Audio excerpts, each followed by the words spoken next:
right, episode 2. Trying to get my energy up. Yeah. Dear younger self, your friends might be jealous of you, but they may never talk about it, you know. And sometimes they don't know when they start projecting that they are jealous or that they are bitter.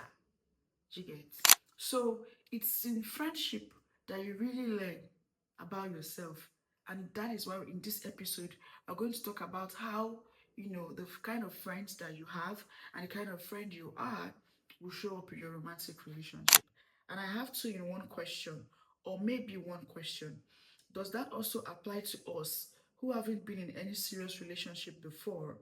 Do you also think that the kind of friend we are or the kind of friends we have are the reason why we haven't been in a relationship?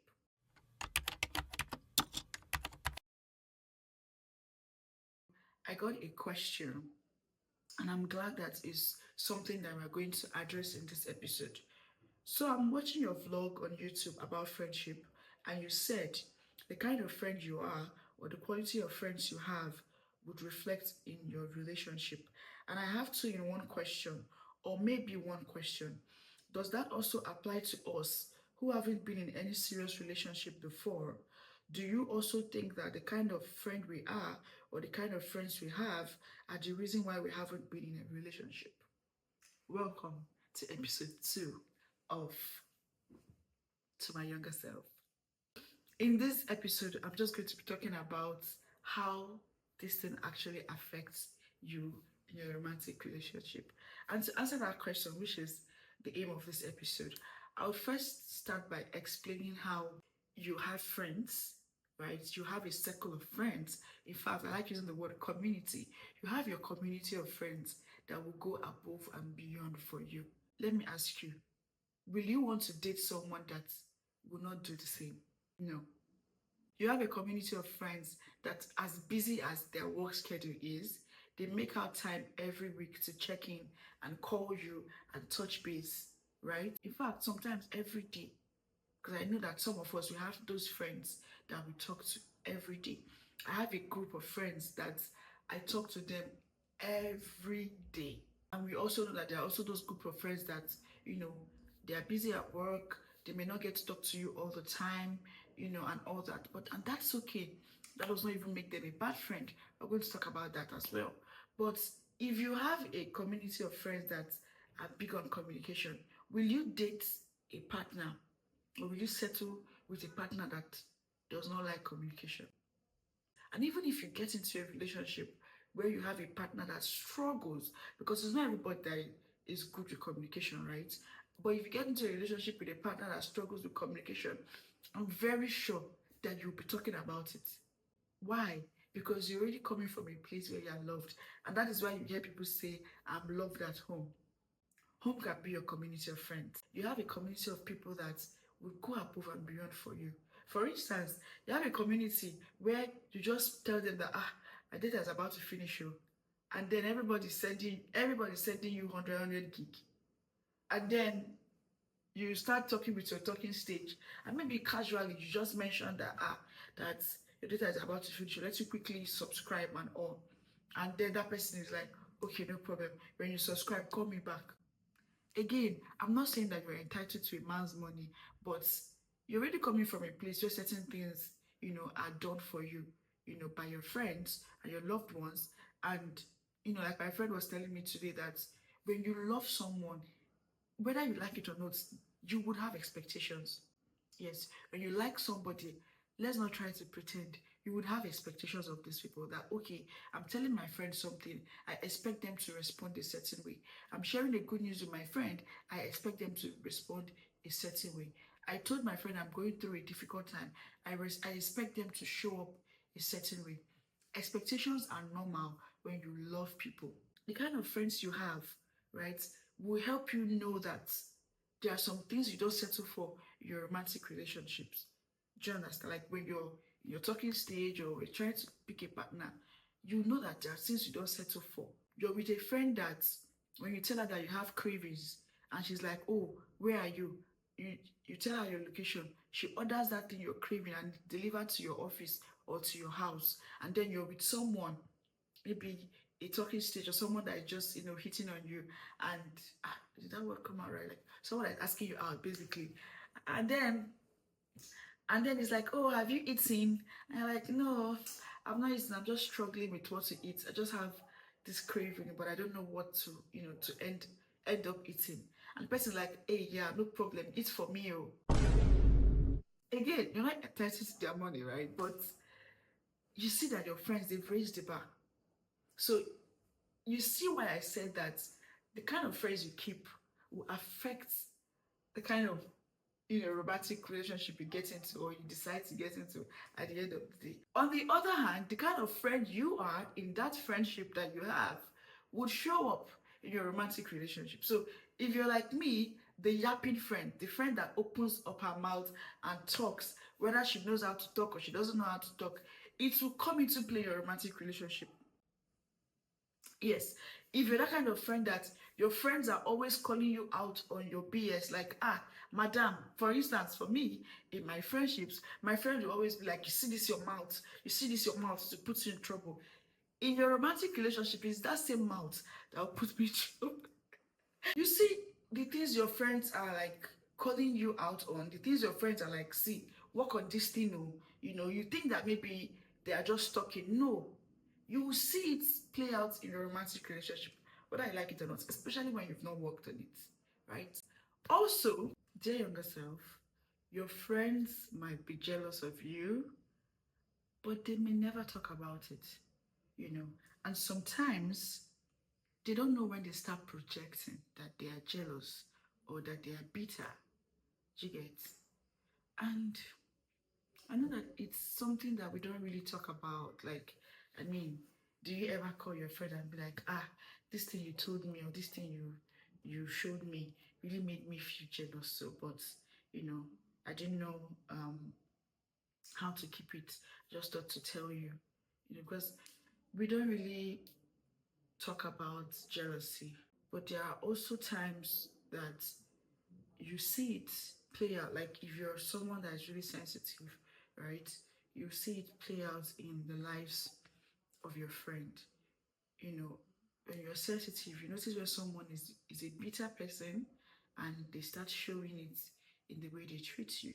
When you're sensitive, you notice when someone is just so jealous of you, but in quotes, they've already called you their friend, but they are so jealous of all the good things that are happening in your life. They are so jealous of how um, you are able to go through difficult things and you're still loving people. You're still, a soft person and all that. Again, is there a thing as good jealousy and bad jealousy? Because jealousy is jealousy, I don't know. But yeah, also, like I said in the last episode, your friendship is a learning ground. I believe strongly that you can only know yourself if you remain in Christ. I believe strongly that you know yourself, your true identity, your flaws, like yourself is being exposed to you in a place of intimacy with God. But I also know that friendship is a learning ground, right? It's in friendship that your friends are like mirrors.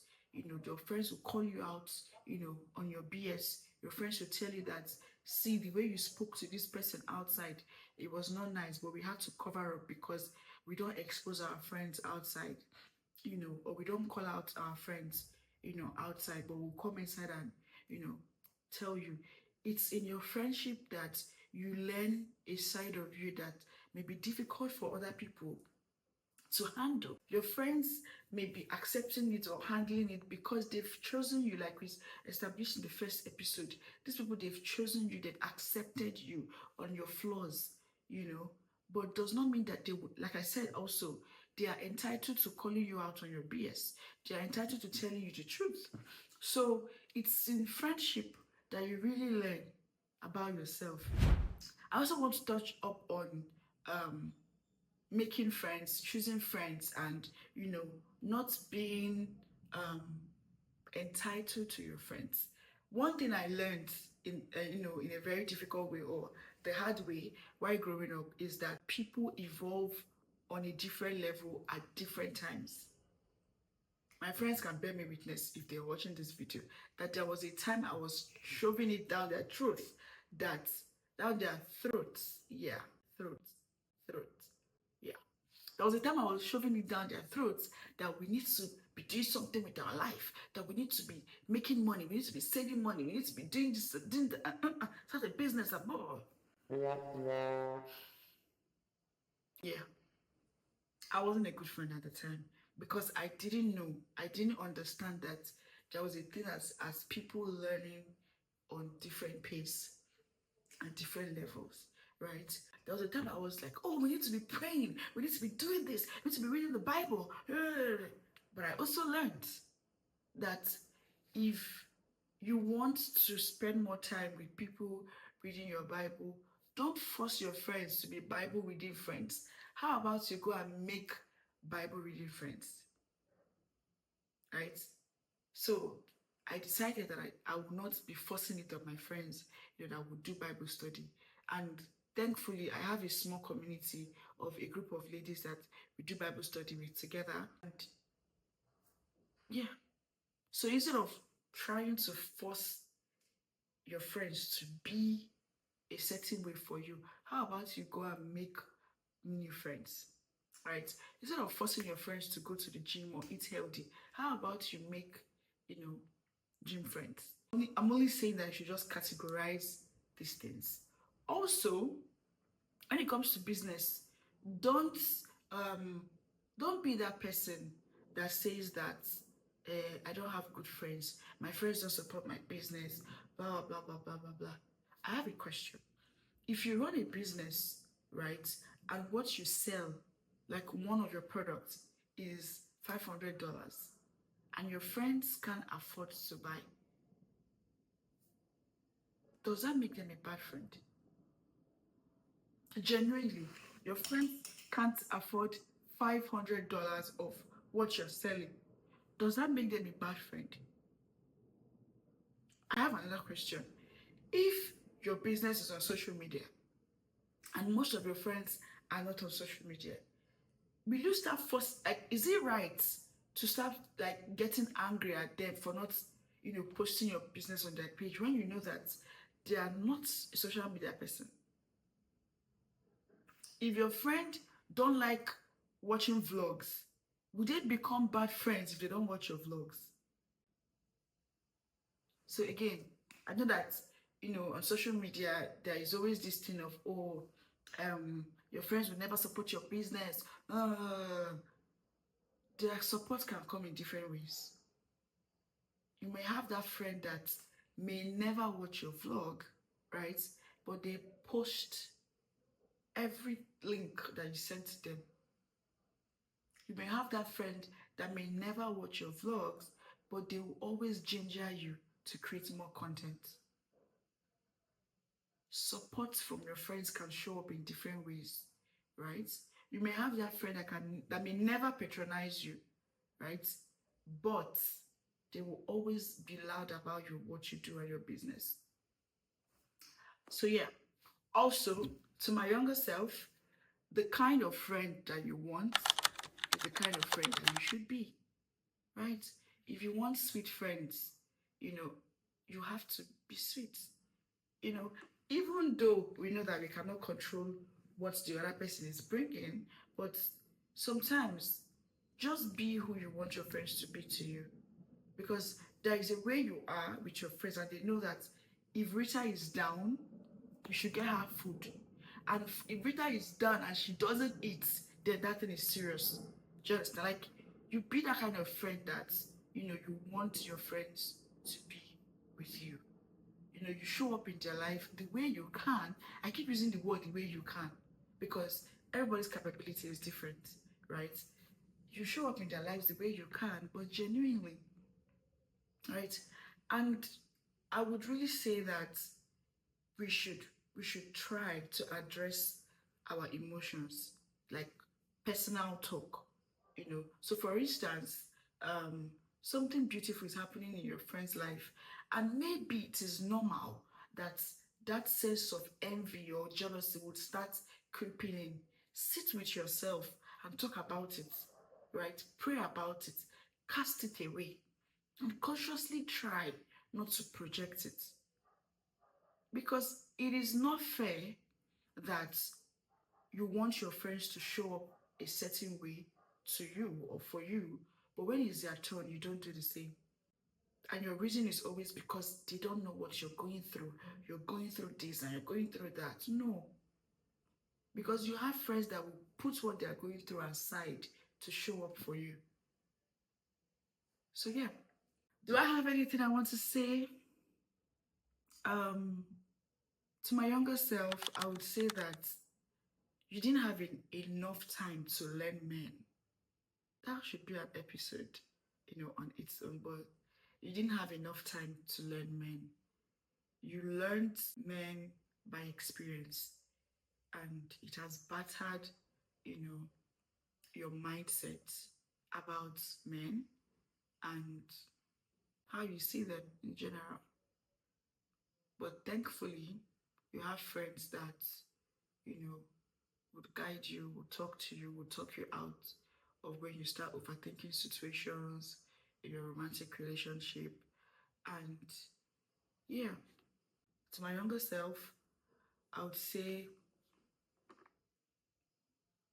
thank God that you grew up in a family that knows God, because knowing God has really helped you at least in a very good way. Like, I mean, not at least, but like knowing God has really helped you in a very good way to know yourself, you know, and the Holy Spirit is helping me, honestly.